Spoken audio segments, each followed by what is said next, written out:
ይበልልኝ የአባቴ ብሩካን ኢትዮጵያውያን ኤርትራውያን እንዴት አላችሁልኝ? የአምላካችን የንጉሳችን እግዚአብሔር ስም የተባረከና የተመሰገነ ይሁን። ዛሬ አንድ አዋጅ አለኝ። የማውጀው የድል አዋጅ ነው። የአምላክ ስም አነሳለሁ፣ ኃይሉን አውጃለሁ፣ ድሉን አውጃለሁ። እናንተም ከኔ ጋር እንድታውጁ እጋብዛችኋለሁ። ይህንን እውነት ይዛችሁ እንድትቆሙ፣ በጠላቶቻችሁ ሰፈር እንድትከብዱ፣ የያዋን ክብር ለብሳችሁ የክርስቶስን ክብር እንድታነሱ፣ ድሉን አዋጅ እንድታውጁ፣ እንድታስተጋቡ ጋብዛችኋለሁ። እኔ አውጃለሁ። ዛሬ የማውጀው የእግዚአብሔር ቃል የሚገኘው ሐዋርያት ሥራ ምዕራፍ 12 ከቁጥር 2 እስከ 5 እና ትንቢተ ዳንኤል ምዕራፍ 3 ከቁጥር 8 እስከ 12 ላይ ቆመን ይህንን ድል እናውጃለን። እንዲህ በሚል ርዕስ አካፍላችኋለሁ። ለመናገር ይመቸኝ ዘንድ የትንሣኤ በኩር አለልን በሚል ርዕስ እንካፈላለን። እግዚአብሔር የተባረከና የተመሰገነ ይሁን። ሐዋርያት ሥራ ምዕራፍ 12 ከቁጥር 2 እስከ 5 አነባለሁ። የዮሐንስንም ወንድም ያዕቆብን በሰይፍ ገደለ። አይሁድንም ደስ እንዳሰኘ አይቶ ጨምሮ ጴጥሮስን ደግሞ ያዘው። የቂጣ በዓል ወራት ነበረ። በዛን ጊዜ ወደ ወህኒ አገባው። ከፋሲካም በኋላ ወደ ሕዝቡ ያወጣ ዘንድ አስቦ እያንዳንዱ 4 ወታደሮች ሆኖ እንዲጠብቁት ለ4 ጭፍራዎች ክፍል አሳልፎ ሰጠ። ጴጥሮስም በወህኒ ይጠበቅ ነበር። ነገር ግን በቤተ ክርስቲያን ስለ እርሱ ወደ እግዚአብሔር ጸሎት አጥብቆ ይደረግ ነበር ይላል። ትንቢተ ዳንኤል ምዕራፍ 3 ከቁጥር 8 እስከ 12። በዛን ጊዜ ከለዳውያን ቀርቦ አይሁድን ከሰሱ፣ ለንጉሡ ናቡከደነፆር ተናገሩ፣ እንዲህም አሉ። ንጉሡ ሆይ 1000 ዓመት ንገሥ። አንተ ንጉሥ ሆይ የመለከት፣ የእምብልታ፣ የመሲንቆ፣ የክራር፣ የበገና፣ የዋሽንት፣ የዘፈን ሁሉ ድምፅ የሚሰማ ሰው ሁሉ ተደፍቶ ለወርቁ ምስል ይስገድ። ተደፍቶም የማይሰግድ በሚነድ እሳት እቶን ውስጥ ይጣላል ብለህ አዘዝ። በባቢሎን አውራጃ ላይ የሾምኳቸው ሲድራቅ፣ ሚሳቅ፣ አብዱናጎም የሚባሉ አይሁድ አሉ። ንጉሡ ሆይ እነዚህ ሰዎች ትእዛዝህን እምቢ ብለዋል፣ አማልክትንም አናመልክም፣ ላቆምኳቸውም ለወርቁ ምስል አልሰገዱም ይላል።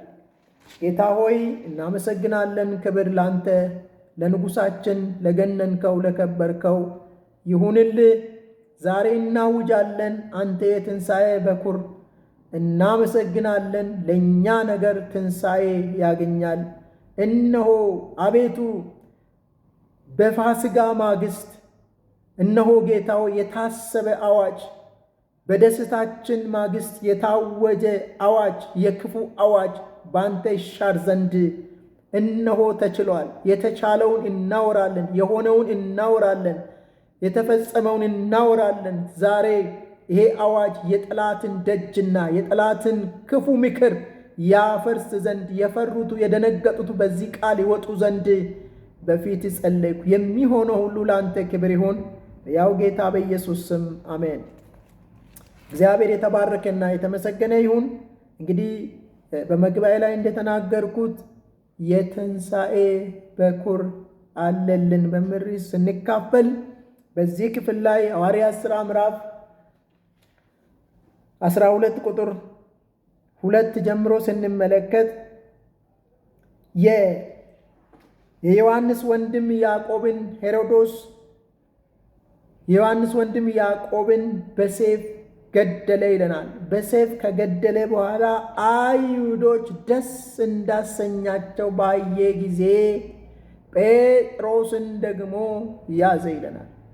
ጴጥሮስን ያዘ፣ ሊገድል ሊያጠፋ ያዘ። አጥፊው ከያዘ በኋላ የእግዚአብሔር ቃል እንደሚነግረን በቂጣ በዓል ወራት ነበረ። ያን ጊዜ በወይኒ አቆየ።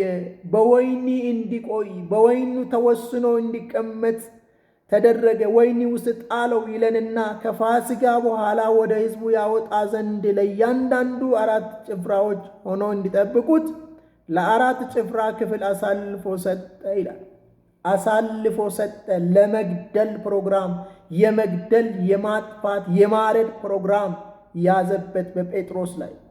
ይህንን ባደረገ ጊዜ የሚገርም ነገር ስለ ጴጥሮስ በቤተ ክርስቲያን ስለ እርሱ ስለ ጴጥሮስ ስለተያዘ እርድ ለሚጠብቀው ለጴጥሮስ በቤተ ክርስቲያን ውስጥ አጥብቀው ጸሎት ይደረግ ነበር። በቤተ ክርስቲያን ውስጥ ሕያዋን በሚሰበሰቡበት እውነት በሚፈለግበት በቤተ ክርስቲያን ውስጥ በሕያዋን ደጅ እግዚአብሔር በሚገኝበት ስለ ጴጥሮስ እንዳይታረድ እንዳይሞት ለሰይፍ እንዳይሰጥ አጥብቆ ጸሎት ይደረግ ነበር ይለናል።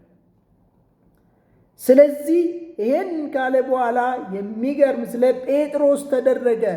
ምንድን ነው ውጤቱ ብለን ካለን የጸሎቱ ውጤት ጴጥሮስን እንግዲህ ቀጥሎ ያለው ላይ ሄሮዶስም ያወጣውን 7 ጊዜ እነዛን ጊዜ ሌሊት ጴጥሮስ በ2 ሰንሰለቶች ታስሮ ይለናል። ቁጥር 6 ላይ ታስሮ ከ2 ወታደሮች መካከል ተኝቶ ነበር።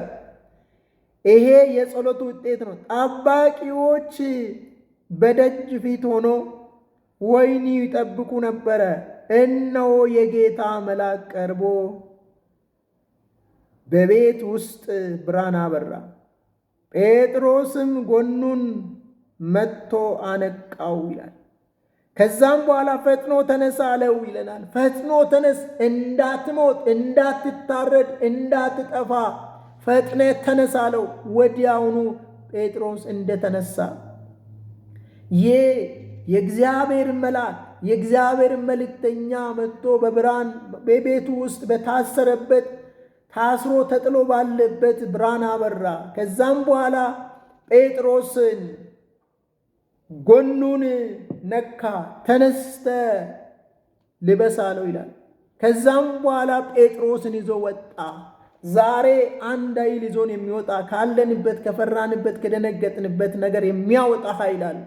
እንግዲህ ይሄንን ካደረገ በኋላ ጴጥሮስ ወደ ቤቱ እንደሄደ ወደሚጸልዩበት ወደ ጸሎት ቤት እንደሄደ ይነግረናል። ስለ ጸለዩ እንጂ ተጉ እንጂ እግዚአብሔርን ለመኑ እንጂ ጴጥሮስ እንደሚመጣ አላመኑም።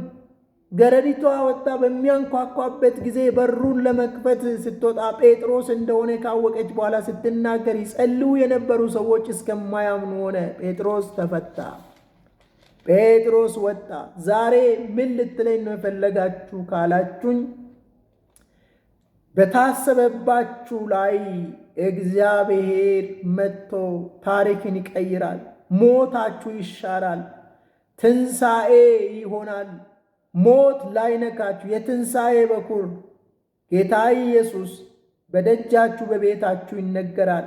ዛሬ የፈራችሁ የደነገጣችሁ በነገር ታስራችሁ በፍርሃት ታስራችሁ ደንግጣችሁ በርግጋችሁ ያላችሁ መልእክት አለኝ። ዛሬ ካላችሁበት ጠላት ካሰበባችሁ ትወጣላችሁ። በፋሲካ ማግስት ሞታችሁን ያወጀ፣ በፋሲካ ማግስት ጥፋታችሁን ያወጀ አጥፊ እጅ ታልፋችሁ አትሰጡ። በደስታችሁ ወራት በፋሲካ ማግስት በእናንተ ላይ የታሰበ አዋጅ የተገለበጠ ይሁን በጌታ በኢየሱስ ስም። ዛሬ በፍርሃት በድንጋጤ ውስጥ ተጥሎ ያሉ ልባቸው ደንግጦ ያለ አሁን ይጸልያለሁ። ትንሣኤ ይሁን። ትንሣኤያቸው ይቀጥል። የጠላት ሐሳብና ዕቅድ ለዘላለም የፈረሰ ይሁን። እንግዲህ ዳንኤል ምዕራፍ 3 ቁጥር 8 ጀምሮ በምንመለከትበት ጊዜ አይሁዶችን ከለዳውያን አይሁዶችን እንደከሰሱና ለሞት ታልፎ እንዲሰጡ በእሳቱ ቶን ውስጥ እንዲጣሉ አዋጅ የወጣ እንደሆነ እንመለከታለን። በዚህ ላይም እንደምንመለከተው ሲድራቅ፣ ሚሳቅ፣ አብደናጎም የሚባሉ የመለከት፣ የእምብልታ፣ የመሲንቆ፣ የዘፈን፣ የበገና፣ የዋሽንት፣ የዘፈን ድምፅ በተሰማ ጊዜ ንጉሡ ላሰራው ለወርቁ ምስል ወድቆ እንዲሰግዱ ትእዛዝ እንደወጣባቸውና እነሱ የሚያመልኩትን የእግዚአብሔር ኃይልና ማዳን አምነው ለወርቁ ምስል አንሰግድም ብሎ አምላካቸውን ታምኖ እንደቆሙ የሚያድናቸውን፣ የሚበዣቸውን፣ የሚታደጋቸውን፣ የሚያስጥላቸውን እግዚአብሔርን ታምኖ እንደቆሙ እንመለከታለን። እዚህ ስፍራ ላይ እንግዲህ ይህን ከሆነ በኋላ ንጉሡ በቁጣ ተሞልቶ እውነት ነውን? አንሰግድም ያላችሁ ትእዛዝን ያልተቀበላችሁ ብሎ ባለ ጊዜ የሚገርም ሲድራቅ አብደናጎምም የሚባሉ አይሁድ ንጉሡ ሆይ እነዚህ ሰዎች ትእዛዝን እምቢ ብለዋል፣ አማልክትንም አናመልክም፣ ላቆምከውም ለወርቁ ምስል አልሰገዱም ብሎ አወሩለት ይላል። ከዛም በኋላ የእሳቱን ቶን 7 እጥፍ ጨመረ ይለናል። ሚገርም እውነት ነውን ብሎ በተጠየቁ ጊዜ ንጉሡ ሆይ 1000 ዓመት ንገስ፣ አንተ ላቆምከው ለወርቁ ምስል አንሰግድም፣ አምላካችን ከዚህ ከእቶኑ እሳት ከነገረንና ሊያስፈሩን ከእሳቱ ቶን ሊያድነን ይችላል፣ ባያድነንም እንኳ አሉ ይለናል። እነዚህ ሰዎች ታዲያ ውጤቱ ምንድን ነው ብላችሁ ካላችሁን ስትመለከቱ ሲድራቅ፣ ሚሳቅ፣ አብደናጎም የሚባሉ ሰዎች በአምላካቸው በመተማመናቸው አምላካቸውን በማክበራቸውና ሌላ አማልክት እንደማይሰግዱ አቋማቸውን በገለጡ ጊዜ ወደ እሳቱ ቶን እንደተጣሉ በገመድ ታስሮ ወደ እሳቱ ቶን እንደተጣሉ ጌታ ኢየሱስ ክርስቶስ ከነሱ ጋር ወደ እሳቱ ቶን እንደገባ ንጉሡ ናቡከደነፆር እያየ 3 ሰው ጥለን ነበር፣ አሁን 4 ሰው ሆነዋል፣ አንዱ የአማልክት ልጅ ይመስላል እንዳለ ታሪካዊ ዳራ ይነግረናል በዚህ ክፍል። እንግዲህ እዚህ በኋላ ምንም አይቃጠሉም ባዩ ጊዜ እናንተ የልዑል ባሪያዎች ሲድራቅ፣ ሚሳቅ፣ አብደናጎም ኑ ውጡ እንዳለ እንዳወጡት ልብሳቸውን እንኳን ጭስ እንኳን እንዳላገኘ እነሱ የታሰሩበት ገመድ ብቻ በእሳት እንደተበላ ይነግረናል። ዛሬ የምስራች ነግራችኋለሁ። አምላካችሁን ተማምናችሁ በጠላት እጅ አትወድቁም፣ አትቃጠሉም፣ አትወድቁም፣ አትሰበሩም። ኢየሱስ ክርስቶስ ጌታ ነው። እንግዲህ ይህን ከሆነ በኋላ ከወጡ በኋላ የሆነውን ተመልከቱ። እነ ዳንኤል እነ ሲድራቅ እነ ሚሳቅ አብደናጎምን መቃጠል ሊያዩ ሞታቸውን ሊያዩ የወጡ የተሰበሰቡ ባሉበት ሾማምንቶች፣ መሳፍንቶች፣ የአውራጃ ገዢዎች፣ አማካሪዎች፣ መኮንኖች ባሉበት ተሰብስበው ለዚህ ክብር ለወርቁ ምስል ለመስገድ ለመጡ ፊት እነ ዳንኤል ከበሩ። መጽሐፍ ቅዱሳችን ላይ እንደሚነግረን ቁጥር 30 ላይ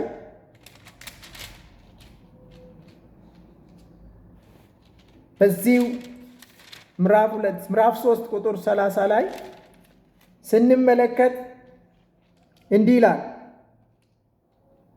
በዛን ጊዜ ንጉሡ ሲድራቅን፣ ሚሳቅን፣ አብደናጎምንም በአውራጃ ውስጥ ከፍ ከፍ አደረጋቸው ይላል። ሞታቸውን፣ ውድቀታቸውን፣ መጥፋታቸውን፣ መቃጠላቸውን ሊያዩ የመጡ ፊት በተሰበሰቡ ፊት እግዚአብሔር እንደገና ሹመትን ጨመረላቸው። የውድቀታቸው ቀን፣ የመቃጠላቸው ቀን፣ የጥፋታቸው ቀን ውስጥ ያ ቀን ላይ ሌላ ሹመት መጣ፣ ሌላ ክብር መጣ። እነ ዳንኤል እነ ሲድራቅ፣ ሚሳቅ፣ አብደናጎም ሊቃጠሉ ሊጠፉ በሚቃጠሉ ጊዜ በእሳት በሚበሉ ጊዜ ለማየትና ለመመልከት ዓይናቸውን ያፍረጠረጡ ሁሉ መቃጠላቸውን ሳይሆን መጥፋታቸውን ሳይሆን ውርደታቸውን ሳይሆን ክብራቸውን አዩ። ዛሬ የተወደዳችሁ በዓለም ዙሪያ ያላችሁ እግዚአብሔርን ታምናችሁ ክብር እንጂ ውርደት አይሆንም። በቤታችሁ፣ በደጃችሁ፣ በሕይወታችሁ፣ በወጣችሁበት በገባችሁበት የምስራች ነግራችኋለሁ። እነዚህ ሲድራቅ፣ ሚሳቅ፣ አብደናጎም የሚባሉ ሰዎች እግዚአብሔርን የታመኑ ለአማልክት ያልሰገዱ እግዚአብሔርን ብቻ እግዚአብሔርነት ስግደት የሚገባውን ያወቁ የተረዱ በጭንቀት ቀን ነገሩ ተሽሮ ነገሩ ተቀይሮ ከሞት ይልቅ ወገኖቼ ሆይ ከውርደት ይልቅ ክብርን ከውድቀት ይልቅ መነሳትን ከፍታን አገኙ። የተሰበሰቡ ሰዎች ፊት እግዚአብሔር በምክንያት በተሰበሰቡ በሹማምንቶች፣ በመሳፍንቶች፣ በአውራጃ ገዢዎች፣ በአማካሪዎች፣ በመኮንኖች ፊት እግዚአብሔር ይህን ሹመት ሰጣቸው፣ ከፍ አደረጋቸው። የውድቀት ቀን በክብር ተቀየረ። የምስራች ነግራቸዋለሁ። እዚህም ሐዋርያት ሥራ ምዕራፍ 12 ቁጥር 2 እስከ 5 ላይ ስንመለከት ንጉሡ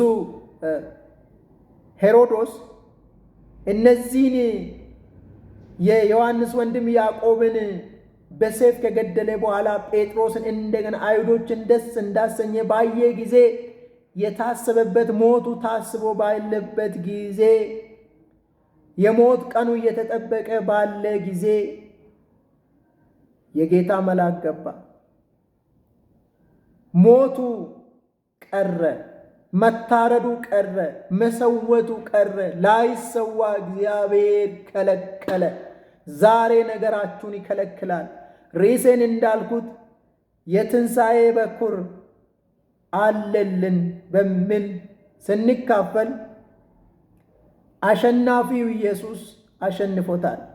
ዛሬ ከእግዚአብሔር በላይ ያለ ኃይል የለም። ዛሬ በኃይለኛውና በብርቱ ጌታ ፊት ራሳችሁን እንድታኖሩና እንድትታመኑ ካላችሁበት መውጣት እንዲሆንላችሁ ይመኝላችኋለሁ። የንጉሣችን እግዚአብሔር ስም የተባረከውን ጌታ ሆይ እናመሰግናለን። ክብር ላንተ ለከበርከው ለገነንከው ይሁንልህ። ለትንሣኤ በኩር ለሆንከው ድል አድራጊ ለሆንከው ከሰው አእምሮ በላይ በሆነ ክብር ውስጥ ሰዎችን የምታቆም አንተ ሆይ ዛሬም በምድር ዙሪያ በዓለም ዙሪያ ሆኖ ይህንን መልእክት ለሚያደምጡ ሁሉ በዚህ ቃል መውጣት ይሁንላቸው። ሁሉን ላንተ ክብር አድርገው በጌታ በኢየሱስ ስም አሜን።